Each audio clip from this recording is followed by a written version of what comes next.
we're actually going 8-star adjacent. We're going to do Hulk versus Thor! In celebration of Thor Ragnarok's release, and we thought this animated movie that was done back in 2008 would be a perfect, As a little tip of the hat to you. There you go. That seems about right. And now most people know from the previews that obviously Thor and Hulk go at it in Thor Ragnarok and whatnot. So that's not really much of a huge surprise. So no spoilers there. I have not seen Thor Ragnarok by the time we've done this recording. I'm not sure about you, Dave. I did the thumbs up, so yes. Yeah. So it was fun. And it is my favorite Thor movie out of all three of them. Out of all three of them, and it's probably my favorite Thor movie with Thor in any of them. Oh, okay. I see what you're saying. I enjoy Avengers 1, the best of the two Avenger films, but this is the best time I've ever seen Thor. Okay. That's actually fair.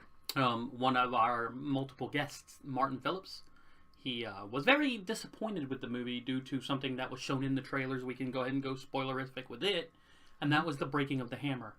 And quite frankly, I think Marvel really messed up when they showed that moment. That should have been a surprise. And I agree. Not. I do agree. Because that was in the preview. I remember that. There was a few, didn't see that coming moments, but... Yeah. But I think the breaking the hammer from the previews probably was something that should have been just...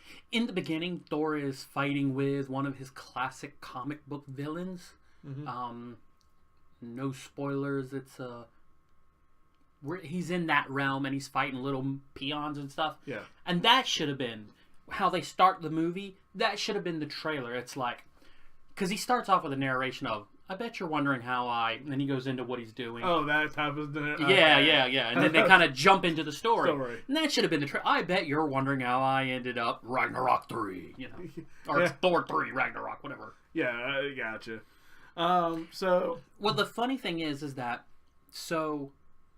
the fun thing about the Marvel movies and the animated movies they are so blended with the stories that came from the comics. Yes. In Thor Ragnarok, they borrow from a story called Planet Hulk. In Planet Hulk, he ends up being a gladiator and fighting the Silver Surfer, and it helps him get free of some issues. If you've read the story, you know what I'm talking about. If you haven't read the story and you plan on seeing Thor, then you'll see similar issues, and I don't want to spoil it. But the funny part is that they made Planet Hulk, and they being the same people who make, well, maybe not the same exact people, but it's a Marvel animated movie. Actually, the animated movie that would have came after Hulk versus Thor. Was actually, it? Yeah, would have been a movie. And right in that movie, they couldn't get the rights to Silver Surfer because Silver Surfer's part of the Fantastic Four line, and it's owned by Fox, I believe. Yeah. So they used Beta Ray Bill. Beta Ray Bill is a alien who is granted Thor-like abilities and his own hammer because he is honorable, he is worthy, etc., etc., etc. So it's funny to see. In Planet Hulk, there's Silver Surfer. They couldn't get him, so they used Beta Ray Bill. And there is a Thor cameo in that one as well, in Planet Hulk. Yeah. And then in Thor Ragnarok, they have the Hulk. So it's like, this makes this weird circle. That's funny.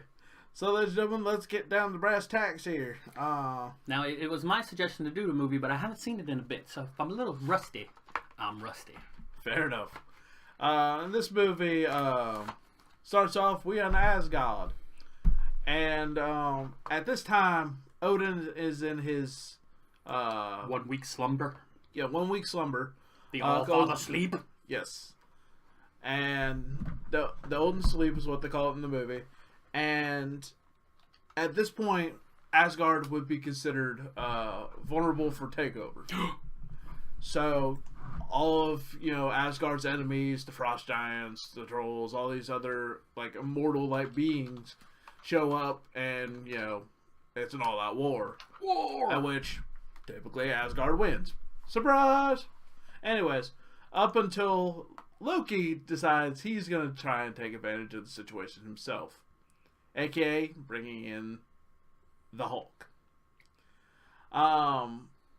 By doing so, it's actually kind of funny because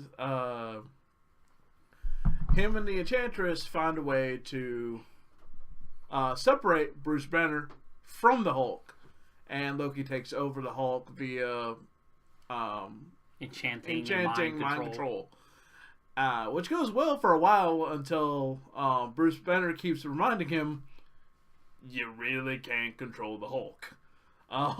He is an entity of rage and destruction. So you fueling his rage is actually making him stronger. And this situation worse. Yes. Finally, through pretty good combat, Hulk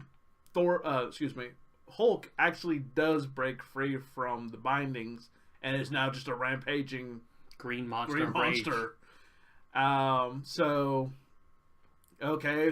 once Thor collects himself and finally gets his way to Loki, he's like, all right, we can solve this problem. We just got to return Hulk and Banner together back to Midgard.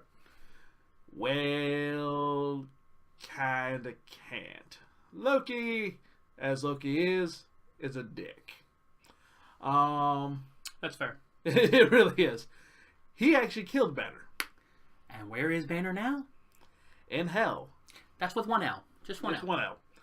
Those of you who are into Norse mythology, hell technically is a being of herself, which is not Hela like the way they do it in the movie, but her name is actually also Hel, the original Norse god that looks over the underworld. She has two technical personalities, but that's in actual mythology. But in this one, she's known as Hela, still Loki's daughter. Still Loki's daughter, but she's straight up, this is hell. This is my world. Any souls that come here or any souls that die in Asgard are mine. That's how she plays it. The only time she doesn't get them is if they die an honorable death. Hence why the Valkyries would pick them up and take them to Asgard. Correct. But... And for those of you who've seen the movie Ragnarok, you will notice there's a slight difference there from the mythology and the comic books than there was from this movie. You don't know yet because you haven't seen it, so... Oh, to be fair, I figured most of that was going to happen. Well, they just changed the family lineage, not necessarily the character. Fair. And, with that being said, Thor takes Loki and says, alright, you're helping me go get Banner back, because we need him in order to stop this problem. Otherwise, we're going to have another Ragnarok.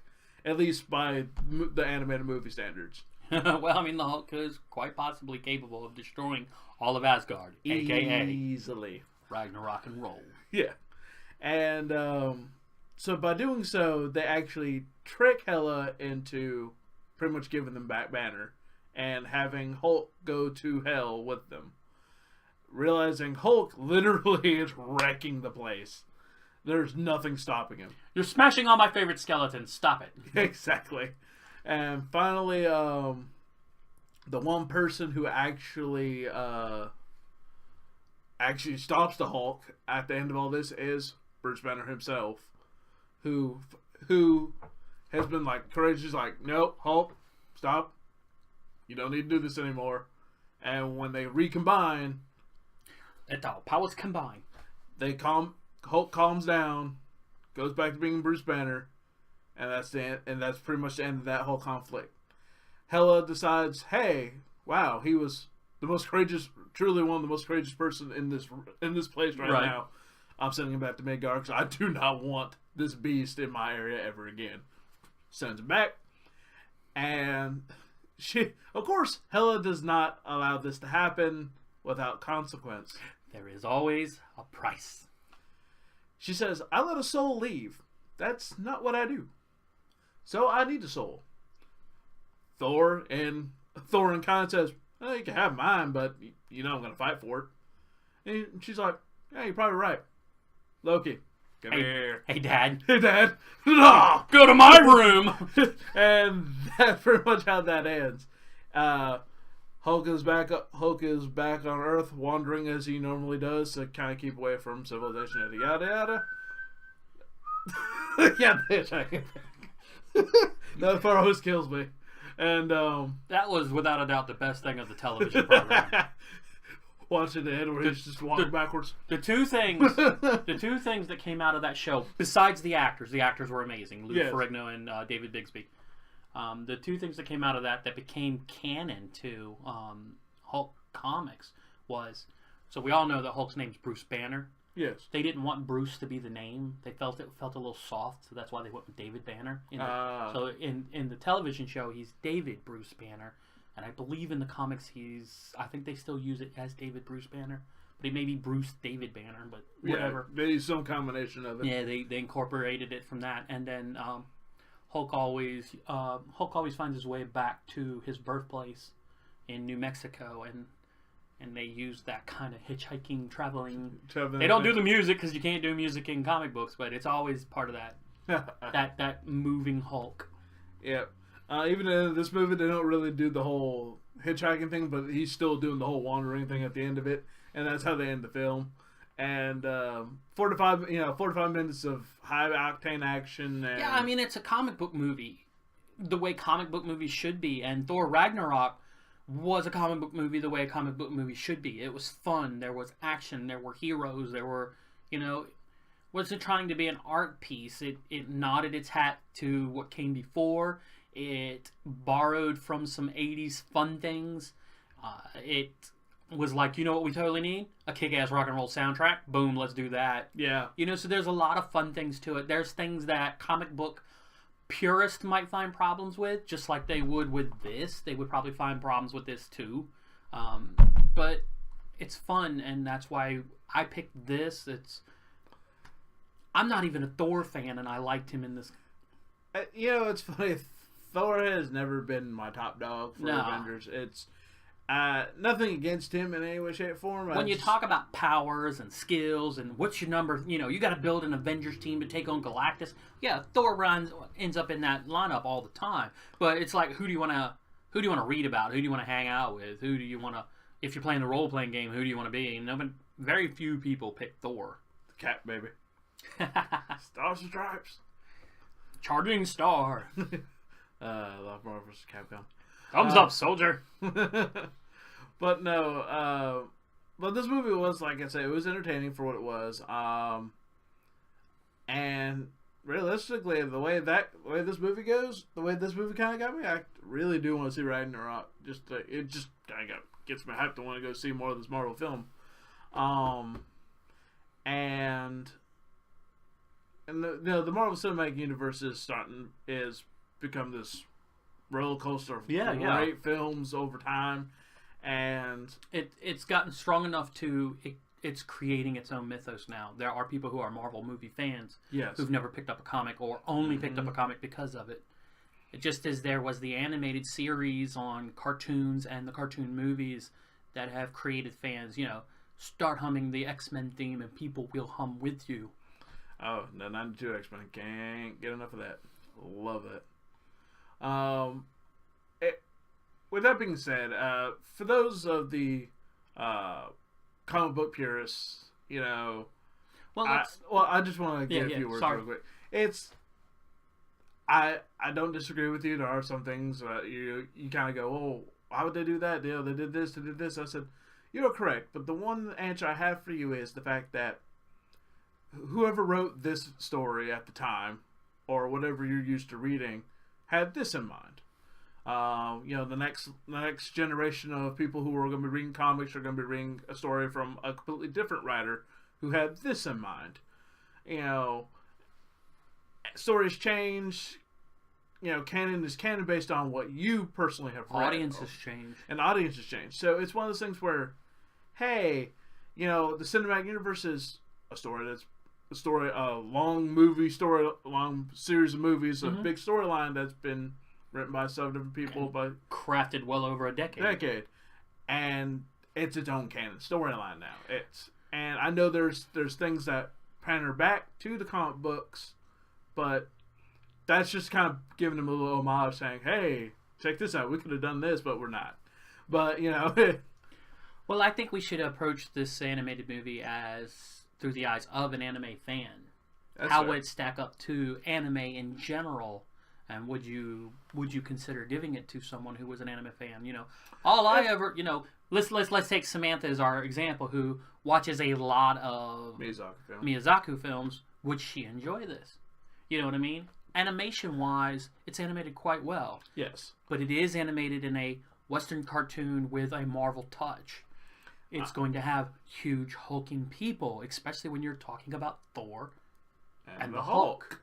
And it's going to keep this Nordic theme, since half the movie, if not most of the movie, is in Asgard. So animated well, I give it 2 stars. Yes. It's never going to be an art form as some anime can be, but it is its own and it is distinct. I mean, it's a comic book film, so they make it as if the comic book came to life. Yeah. And that's what you got out of it, and I think they executed it well. Thinking of an audio bit to it, now the thing about that is, I do like the voice actors really well. I think they hit each character on the nail on the head. It's Sif, Enchantress, Loki, all the characters in it. Boulder. Fred Teddescore has made a living of being the Hulk. If you see his name on a Marvel anime, it's probably going to have a guest star of the Hulk. And I think, there was nothing about it that you. And they nailed Thor quite well too. Thor. You don't really get too many of the characters too much, other than Loki, Hela. Valkyrie's in it for like a cup of coffee before she gets backhanded by the Hulk, which I thought was hilarious. She's like, Valkyrie's. It's like, fight to the death. And she goes in first, and all of a sudden, I went, well, there went that. I was like, that was quick. Thanks for the cameo. I was like, wow. That was it? Yeah, audio I consider to be a 1. It is what it is. To me, the voice actors were probably the best part of the film.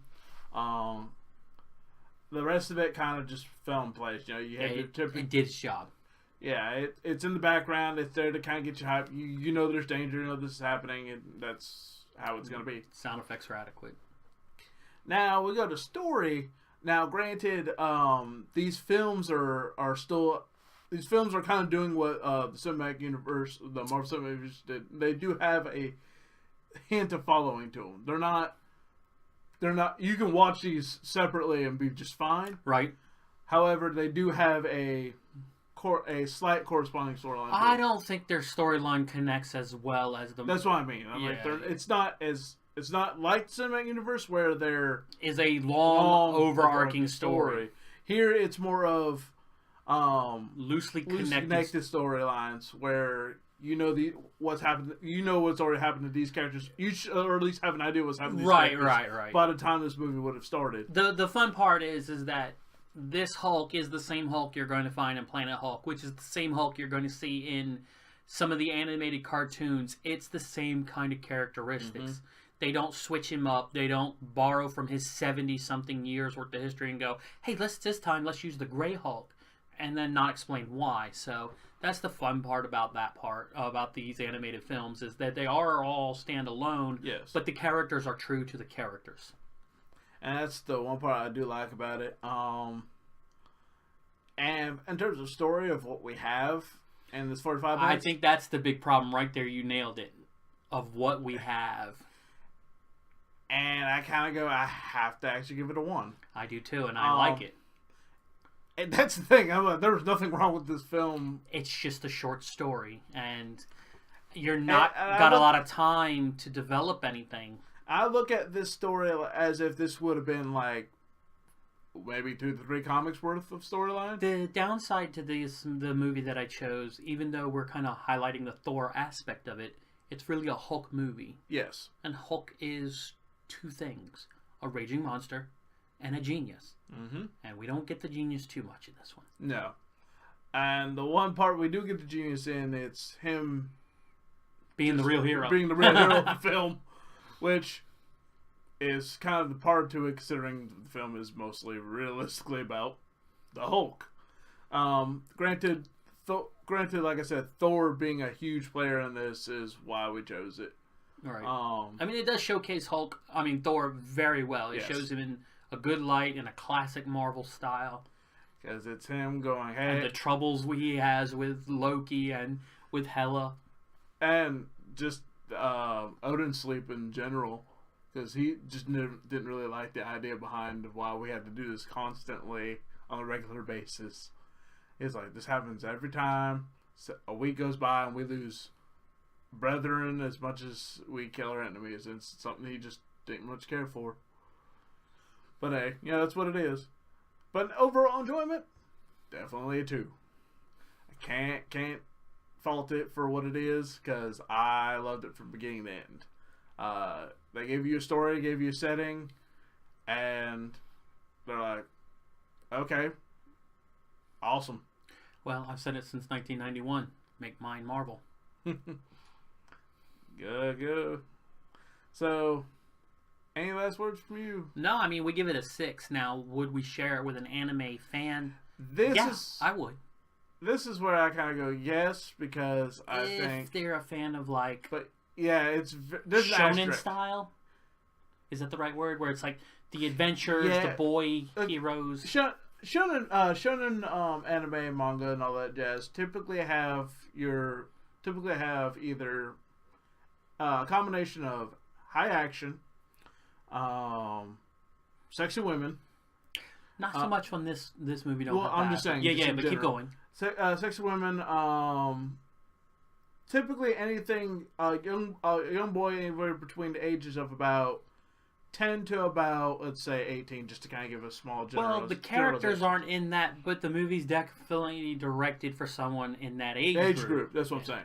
And if I'm someone in that age group, my thought process would be, oh, Hulk's going against Thor. Let's see this, and then they're fighting. It's like, yeah, go Thor, go Hulk. You're kind of going one way or the other. It's the grudge match of grudge 68 match, AD. And then, and most animes that we've seen we've seen a lot based that would be towards the male audience.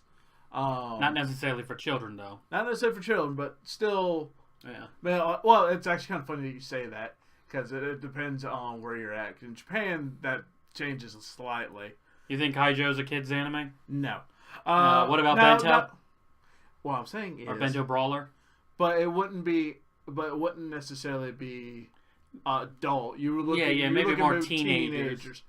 But still, you're still getting that genre of, because even Bento still gave you what the boys would want. Gave it high action, and cute girls, and Innuendo jokes, all that kind of stuff that you would get, that you get out of it. This one literally just concentrates more on the action side of things, in which, like I said, a good age range between 10 and 18.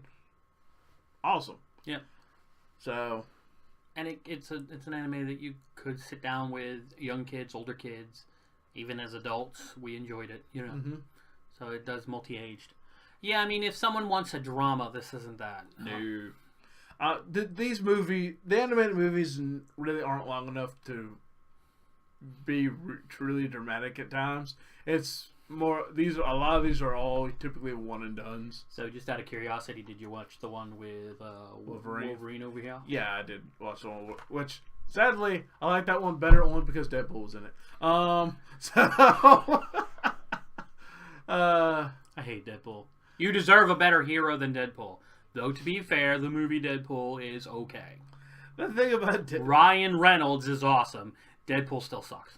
The thing about Deadpool is he's a niche character that you're either gonna like or you're not. There's very little in between. I'm okay if you like Deadpool because of his comedy. That's fine. Just don't call him a hero. Well, it's because he's not. He's not a hero. Even he says he's not one. He's an asshole mercenary. Yep. And who's as likely just to shoot you as he is the enemy. True. But the only thing about Deadpool being in the film is, like, they've always done the whole Deadpool Wolverine combo, and they've done the Deadpool Spider-Man combo a lot. And so when I say Deadpool, he's either with he's either with Wolverine or he's with Spider-Man. It's how it's always been for me. And when he shows up, cracks wise, says something stupid, and has body parts removed by blades. Yep. So that's Deadpool in a nutshell. And the only time I think Deadpool was ever introduced, or a version of Deadpool that was introduced in the films I absolutely hated, was in X-Men Origins. Well, to be fair, in the first half he's amazing. In the second half, it's bad. Very bad. But, you know, hey, well, that's another movie for another time. But in terms of Hulk versus Thor.